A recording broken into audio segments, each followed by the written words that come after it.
ಕ್ರೋಧಿ ವತ್ಸರ ಚೈತ್ರ ಯೋಧ ಶ್ರೀ ಸಂಧ್ಯಾದಿ ಮೋದದಿಂದಲಿ ಮಾವು ಕತ್ತರಿಸಿ ಕೊಟ್ಟಾರೋ ಭೂದೇವಿ ಗಾಯತ್ರಿ ಸಹಿತದಿ.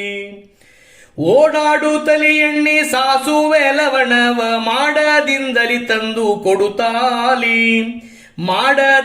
ತಂದು ಕೊಡುತ್ತ ಪ್ರಮೋದ್ವಾದಿ ಬ್ಯಾಡಗಿ ಖಾರ್ಪುಡಿ ಸಹಿತದಿ. ಮಾವಿನ ಹೋಳಿಗೆ ಸಾಸುವೆ ಉಪ್ಪಾಕಿ ಯಾವತ್ತಿನಷ್ಟು ಖಾರ ಇಂಗನು ಬೆರೆಸಿ ಸಾವಕಾಶದಿ ಚಂದ ಕಲಿಸುತ್ತಲಿ. ಒಳ್ಳೆಣ್ಣಿ ಹದದಿಂದ ಬಾಳ್ಯದ ಒಳಗಾಕಿ ಗುಳ್ಳಿ ಬರುವನಕ ಕಾಸಿದ ಮ್ಯಾಲ್ ಮೆಣಸು ಒಳ್ಳೆ ಮತಿಯಲ್ಲಿ ಹಾಕಿ ಮುಚ್ಚುತ್ತಲಿ. ಕಾಯಿದ ಎಣ್ಣೆಯು ಆರುವ ತನಕ ಕಾಯುತ್ತ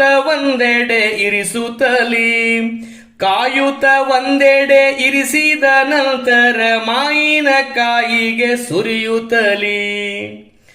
ಸರುವಕ್ಕ ಹೇಳಿದ ಸರ್ವ ಪದಾರ್ಥವು ಸರಿಯಾಗಿ ಹಾಕಿ ಕಲಿಸಿದುಪ್ಪಿನಕಾಯಿ ಸುರಿಸಿತು ನೀರದು ಬಾಯಿಯಲಿ.